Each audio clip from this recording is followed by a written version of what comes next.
Hello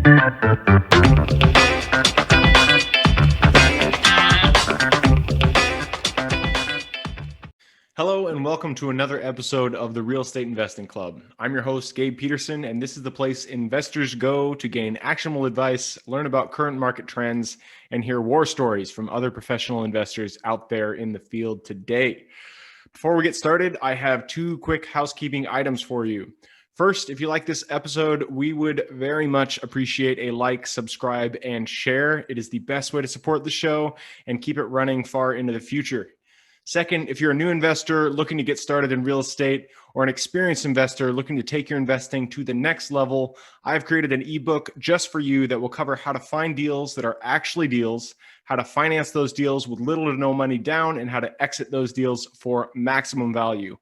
On top of that, I throw in an insane amount of free bonuses that you'll have access to once you buy the ebook. All I charge is our admin costs to keep this show running. So if you're serious about real estate investing and want to create both active and passive income as an investor, head on over to the website at therealestateinvestingclub.com and click on the button that says get the ebook in the upper right-hand corner to grab yourself a copy.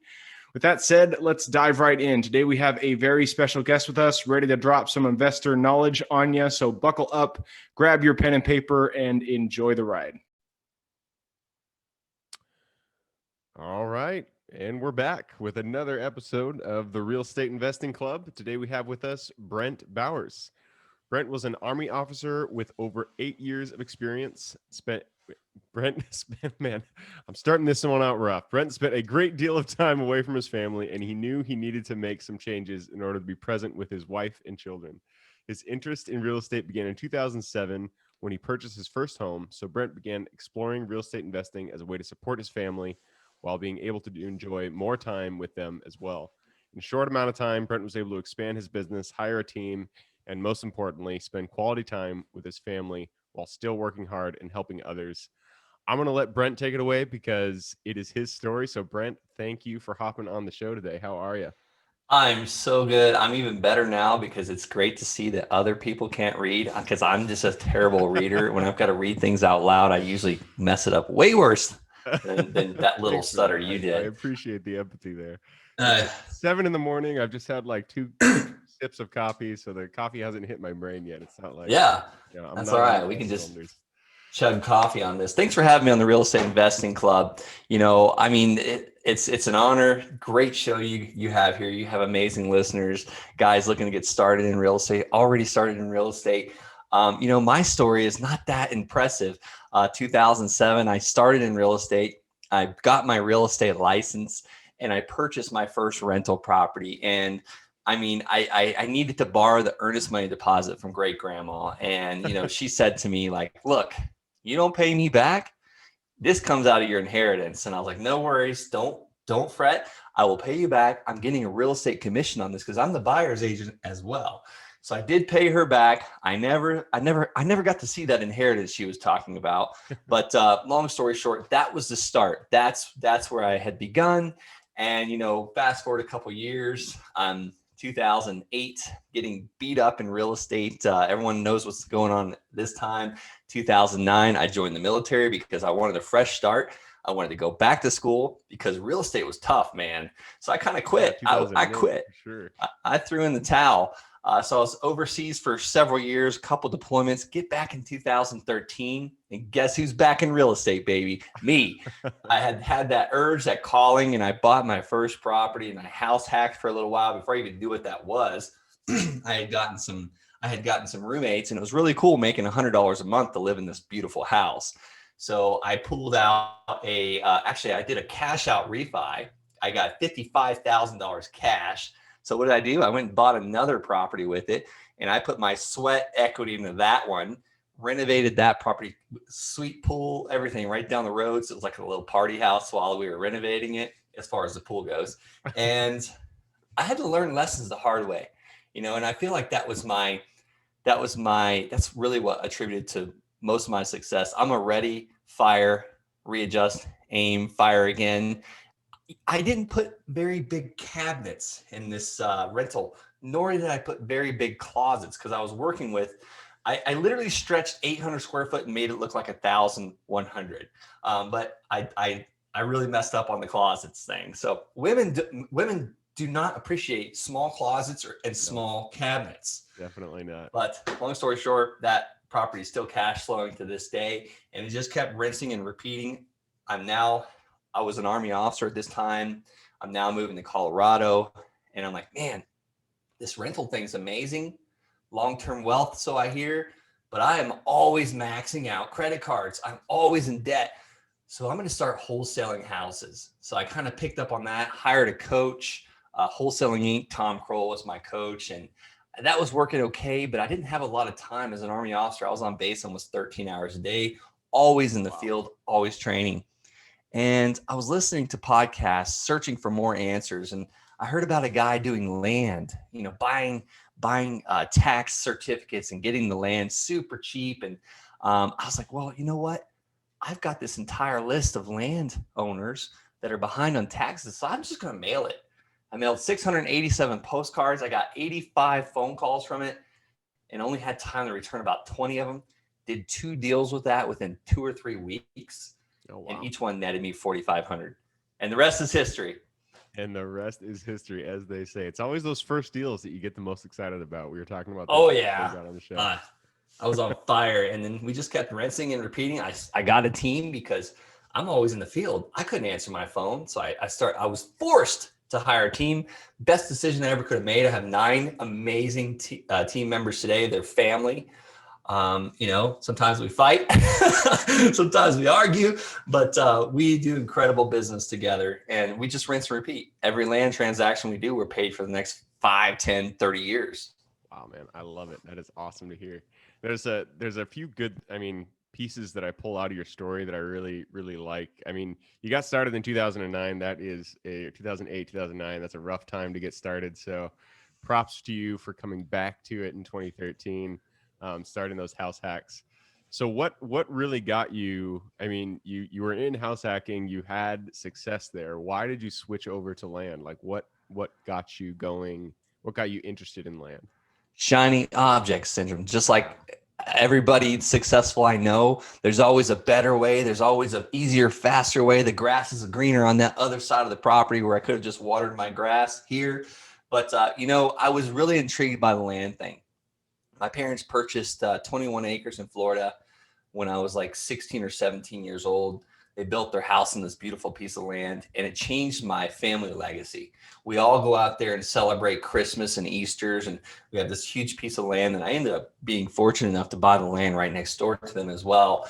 And, it just changed the dynamics of my family. We grew up in this 900 square foot house on a super small lot. I could have spit on the neighbor's house.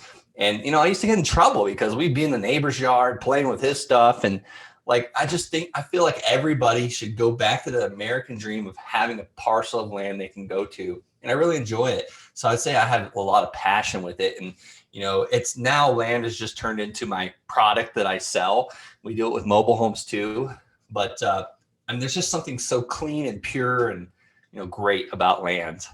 Nice. I love it. I like that you had the actual, you have a childhood connection to the asset class that you decided to pursue. So that's great to hear.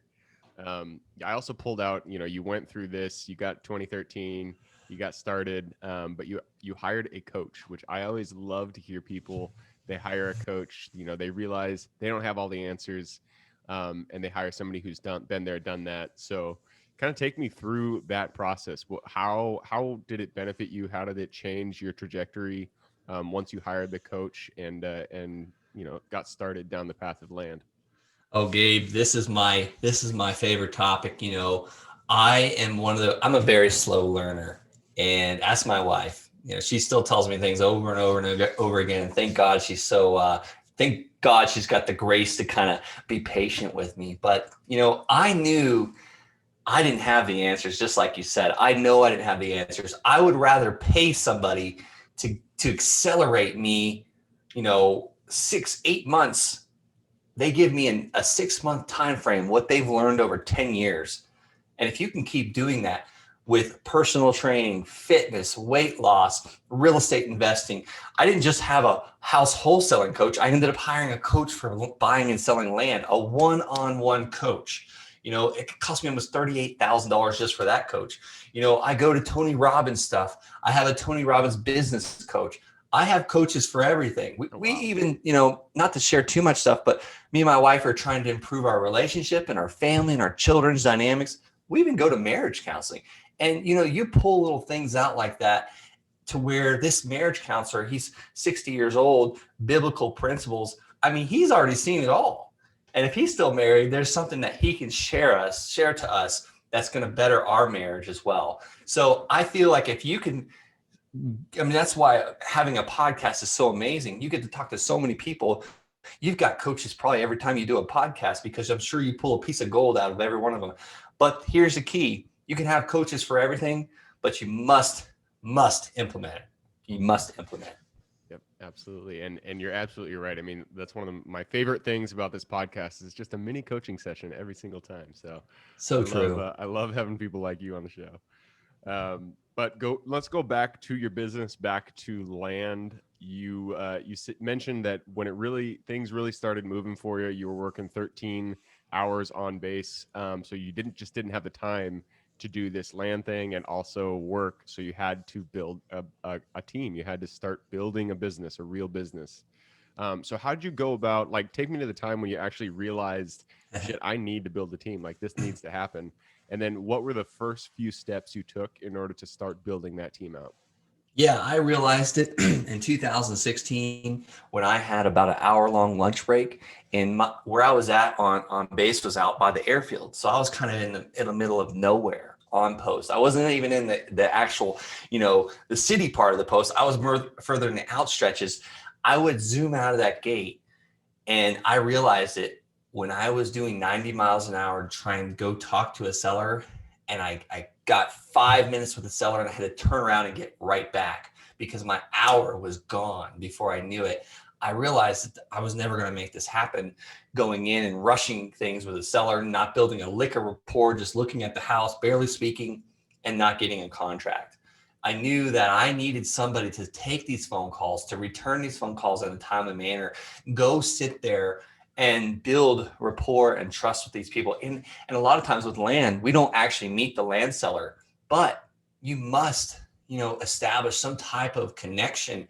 That seller needs to know you care. They don't care what you're going to say until they know that you care. Yep. So that's where I hired Jen back in 2016. Now I had and she's also my acquisition manager. She's still with me today. We're partners. She's exploding this company.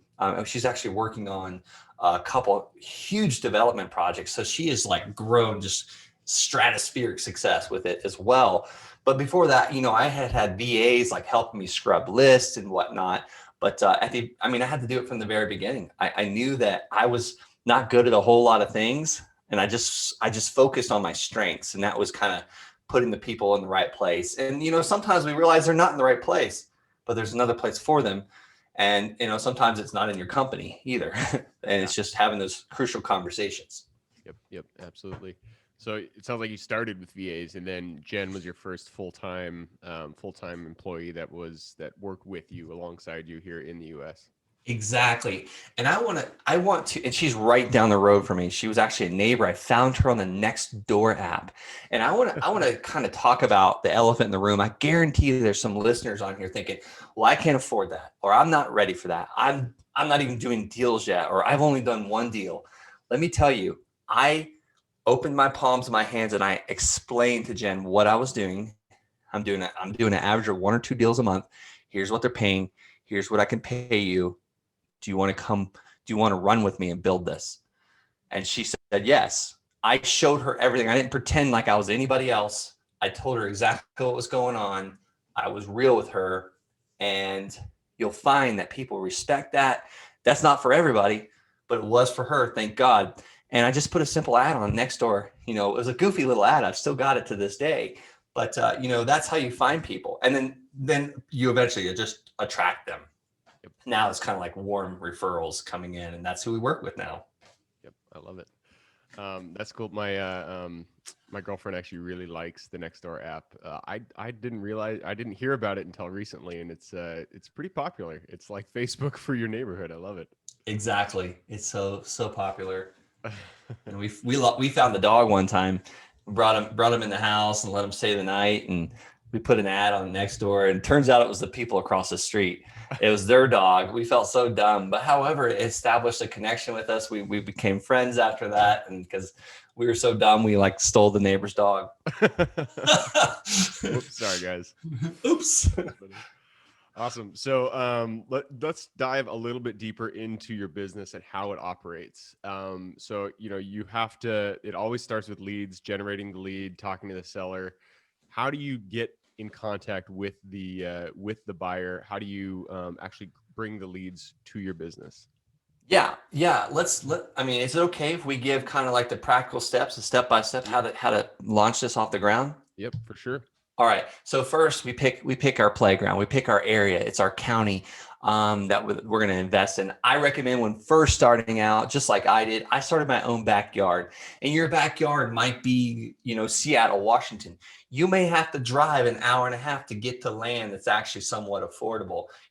Like your background. I'm not buying stuff where you see skyscrapers. Yeah. I'm pushing out about an hour from that, or 30 minutes from the McDonald's and the Walmart. So you pick your playground. Number two, who do we talk to?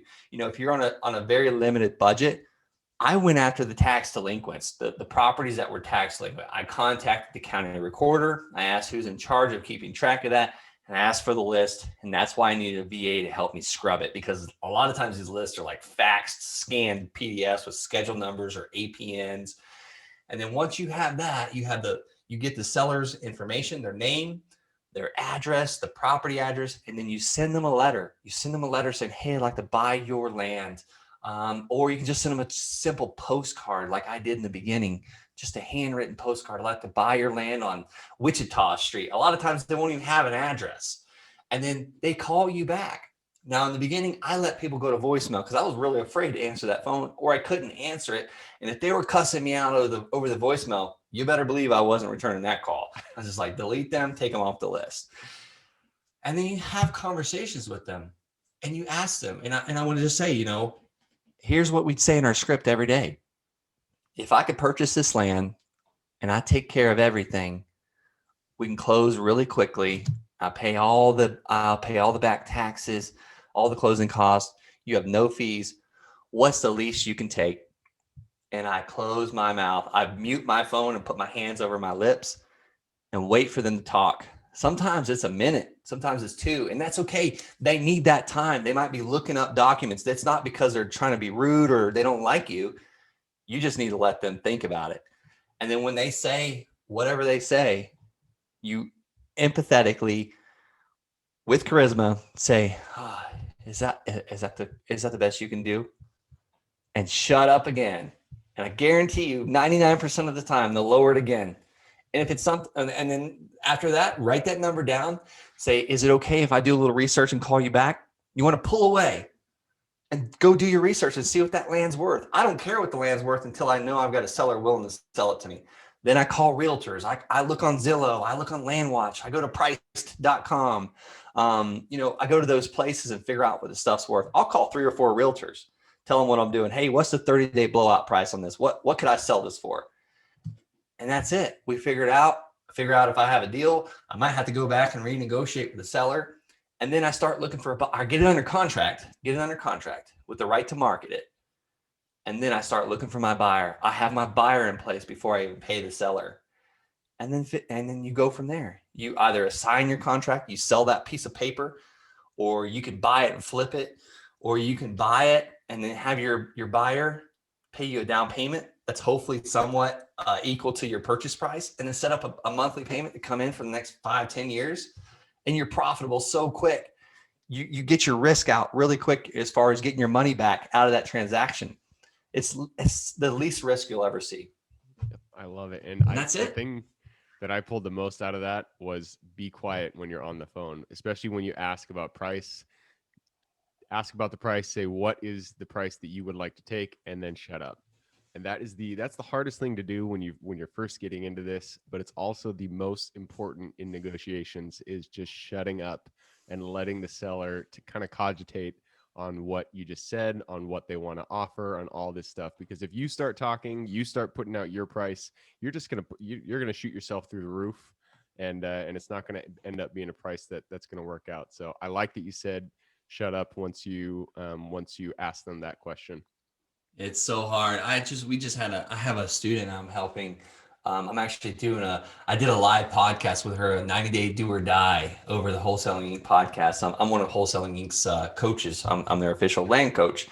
And we had to call one of her sellers. And this is one I kind of jumped in and helped. And we asked him that question. I asked him that question. Boy, it got uncomfortable. Like it was like 2 minutes and he didn't say anything. He goes, "Are you still there?" Like, yeah. And then I said it again. It's like, if we could pay all cash and close quickly, no fees, well, what's the least you could take? And what was really uncomfortable is we'd already established a price, but we had found out that there was no water available whatsoever on this land. So he was really mad because he thought he was going to get a chunk of money, but he knew there was no water. Sometimes you find out about properties when you're halfway through the transaction and you got to go back and renegotiate, or a haircut, whatever. Yep. Don't buy a piece of land or a house or a mobile home just because you committed to it. If it's a bad deal, you got to renegotiate things. Yep, absolutely. All right, well, Brent, we've blown through the 15-minute mark, so I got to push us into the quick question round. Are you ready? I'm ready. All right. Always starts out with books. I'm a big bookie, so give me 2 book recommendations, one for real estate and then one for general life wisdom. Well, I would say my real estate one is The Wealthy Gardener. A lot of people don't even know about this book. It's an amazing book. I usually have copies of it back here, but next time I go see my chiropractor, I've got a book for him. That's one that I buy for people. And then I would say the other one is The Richest Man in Babylon. It's just a short, simple read, and it's such like timeless advice. And there's so many books. Those are the 2 off the top of my head, though. Nice. I love it. You're the second person who suggested The Wealthy Gardener. I'd never heard it before just recently, and I'm going to have to pick it up. Sounds like oh man, amazing book. If I wish someone would have chained me to a desk when I was 18 years old and made me read that book. I love it. All right, on to the next one. This one is about habits. Habits are the foundation of our life. So if you could pick one habit in your life that you feel contributes the most to your overall health, well-being, happiness, what would that habit be? I would say, since I only have one to choose, it would be eating right, eating healthy, drinking plenty of water. That's the foundation. You got to get your nutrition right for sure. All right, next question. And this one is for your younger self. So if you could go back to the Brent who hadn't done any real estate whatsoever, 2008, you were just thinking about getting into real estate. Go back to him, give him one piece of advice moving forward. Read more and implement. Don't worry about reading fast, but implementation. 10 pages a day. Yep, I love it. My first mentor, it was Matt Tiriel. I bought his mastermind course or whatever that was, and he had a good saying. I don't remember what it was, but it was basically every time you learn something, implement it. That day you have to implement at the speed that you're learning. Don't just continue to shove knowledge into your brain. Implement as you gain that new knowledge. So I don't remember what the quote was. It was a good one. I'm gonna have to remember that later on. Moving on though. So let's see. We've just gone through that. Yes, this is an opportunity for you to brag a little bit. So we all have strengths and weaknesses. Give us your strength. What is your Superman skill? Letting others that are smarter than me just do it. Like I heard Chris Arnold say this with REI Radio. He said, "I'm not a genius maker. I find geniuses." I paraphrased a little bit, but finding geniuses and letting them do what they're good at, and me getting the heck out of their way. Love it. I love it. All right. And second to last question. This one is about location. So the United States is a huge area. There are plenty of places to invest. What area in the U.S. are you excited about investing today? Colorado. Of course, Even though I'm from Florida. I love it.